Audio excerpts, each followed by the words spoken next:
શિયાળામાં ઠંડી ભગાવે, ઇમ્યુનિટીને બૂસ્ટ કરે અને શરદી ઉધરસને તો દવા વગર મટાડી દે એવું આજે એક પંજાબી દૂધ બનાવીશું. અચ્છા, આ દૂધનો કલર જોઈને એવું બિલકુલ ના માનતા કે આ હળદરવાળું કે બદામવાળું દૂધ છે. એટલું બધું હેલ્ધી ટેસ્ટી આ ગરમા ગરમ દૂધ છે ને કે એકવાર તમે બનાવીને પીશો ને તો મારી ગેરંટી છે કે મને કમેન્ટમાં આવીને કહેશો કે રેસિપી તો ખૂબ જ ગમી અને દવા વગર સારા થઈ ગયા. તો hello friends, welcome back to foods of fitness. હું છું અંકિતા વણજારા અને ચાલો રેસિપી શરૂ કરીએ. તો હવે સૌથી પહેલા એકદમ હેલ્ધી ટેસ્ટી અને ગુણકારી એવું પંજાબી દૂધ તૈયાર કરવા આપણે ખાણીમાં 8 થી 10 નંગ જેટલી બદામ લેશું અને એને અધકચરી વાટી લેશું. તો બદામને તમે ભૂકો પણ કરી શકો છો, પણ આ રીતે થોડી અધકચરી વાટો તો દૂધમાં જ્યારે બદામનો ક્રંચ આવે એનો સ્વાદ એકદમ સરસ લાગે. તો તમે જુઓ, મેં આ રીતે બદામને અધકચરી વાટી લીધી. હવે દૂધ તૈયાર કરવા પેનમાં આપણે 1 ટેબલ સ્પૂન ઘી ગરમ કરીશું. ગાયનું ઘી લો તો વધારે સારું. ઘી આપણું એકવાર થોડું ગરમ થાય એટલે એની અંદર આપણે 1 ટેબલ સ્પૂન જેટલો ચણાનો લોટ ઉમેરીશું, બેસન ઉમેરીશું. 1 મોટી ચમચી જેટલો તમારે બેસન લેવાનો છે અને ધીમા ગેસ પર ઘી સાથે બેસનને શેકવાનો છે. તો ઘી અને બેસનની તાસીર ગરમ હોય છે, જે આપણા શરીરને અંદરથી ગરમ રાખે છે. સાથે બેસનમાં પ્રોટીન પણ રહેલું છે અને વિટામિન B6 છે, જે રોગ પ્રતિકારક શક્તિને વધારવામાં ખૂબ જ મદદ કરે છે. અને ઘીમાં પણ એન્ટીબેક્ટેરિયલ ગુણ હોય છે, જે આપણા શરીરને ખૂબ જ ફાયદો કરે છે. બેક્ટેરિયા સામે રક્ષણ આપે છે અને જલ્દીથી આપણને બીમાર થવા નથી દેતું. તો અહીંયા શું કરવાનું છે, આપણે ઘી સાથે ખૂબ જ સરસ લોટને શેકવાનો છે.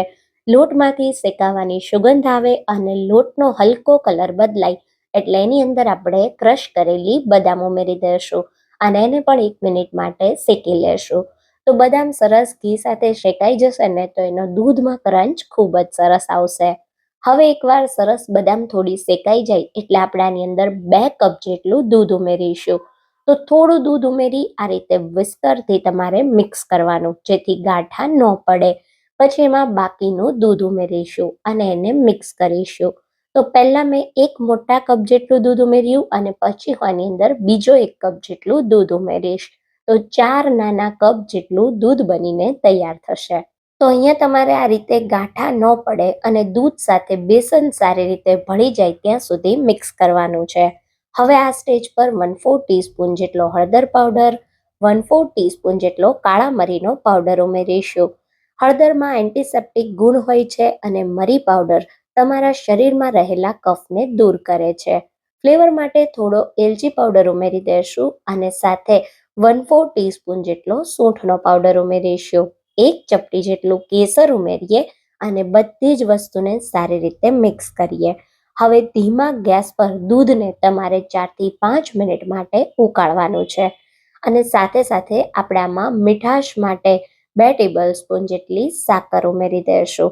સાકરની જગ્યાએ તમે ગોળ પણ ઉમેરી શકો છો. જો તમારે ગોળનો પાવડર ઉમેરવો હોય તો તમારે દૂધને કમ્પ્લીટ ઉકાળી લેવાનું, પછી ગેસ બંધ કરીને ગોળનો પાવડર ઉમેરવાનો, જેથી દૂધ બિલકુલ ફાટે નહીં. તો હવે અહીંયા લગભગ 4 મિનિટ પછી તમે જોઈ શકો છો જે દૂધ છે એ થોડું આ રીતે ઘાટું થઈ ગયું છે. આ દૂધ વધારે ઘાટું હશે તો પણ પીવાની મજા આવશે. જો વધુ ઘાટું દૂધ તમારે કરવું હોય તો બેસનની માત્રા થોડી વધારી દેવાની. તો અહીંયા તમે જોઈ શકો છો આ રીતે સરસ મજાનું આપણું એકદમ ઘાટું અને મલાઈદાર દૂધ તૈયાર થઈ ગયું છે. તો ગેસને બંધ કરી દેશું અને ઉપરથી દૂધને બદામ ફ્લેક્સ સાથે સજાવી દેશું. આ દૂધને ગરમા ગરમ સર્વ કરવાનું. એટલી બધી તમને પીવાની મજા આવશે ને કે તમે એકવાર આ રીતે બનાવશો ને તો મારી ગેરંટી છે કે વારંવાર બનાવશો. તો દૂધને સર્વિંગ કપમાં કાઢી ઉપરથી બદામની ફ્લેક્સ અને કેસર સાથે સજાવી દેશું. અને સ્વાદની વાત કરીએ તો આ દૂધ લિક્વિડ બેસનનો લાડુ તમે ખાતા હોય ને એવું લાગશે અને બહુ જ તમારી ઇમ્યુનિટીને બૂસ્ટ કરશે. તો એકવાર મારા કહેવાથી આ પંજાબી દૂધની રેસિપી તમે ટ્રાય કરજો.